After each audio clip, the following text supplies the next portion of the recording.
नमस्कार दोस्तों।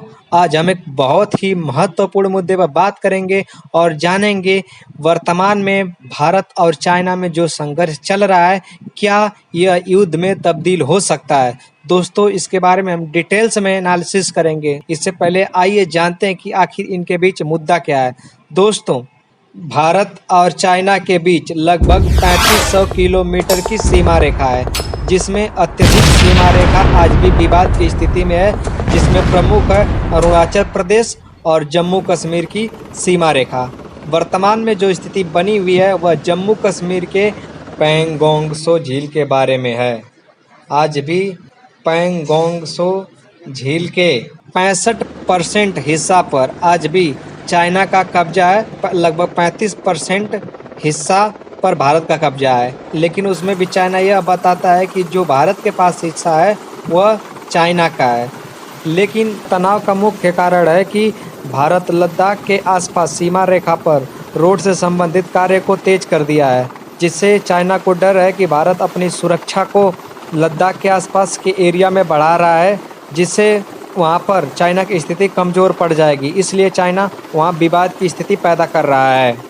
लेकिन जब से भारत के प्रधानमंत्री और चाइना के राष्ट्रपति के बीच 2 बार की अनौपचारिक बैठक हो चुकी है, उसमें इस बात पर ज़्यादा जोर दिया गया है कि भारत और पाकिस्तान के बीच सीमा संबंधित विवाद को निपटाने के लिए भारत और चाइना के बीच एक संवाद की स्थिति स्थापित की जाए, जिससे शांतिपूर्वक सीमा संबंधित विवाद को निपटा लिया जाए।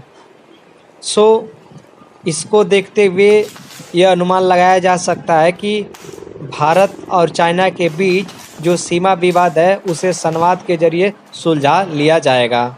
लेकिन भविष्य में हमें चाइना से सतर्क रहना चाहिए, क्योंकि चाइना एक कम्युनिस्ट पार्टी की सरकार है, वहाँ लोकतंत्र नहीं है, जबकि भारत में लोकतंत्र है। इसके मद्देनज़र रखते हुए हमें भारत और चाइना की सीमा रेखा को निर्धारित करना होगा। चाइना से हमें मतभेद को कम करना होगा, जिससे दोनों देश प्रगति कर सकें। लेकिन इसके लिए बहुत ज़रूरी है कि भारत को अपने सुरक्षा का बहुत ही पुख्ता इंतजाम करना होगा, ताकि चाइना चाहकर भी भारत पर आक्रमण ना कर सके।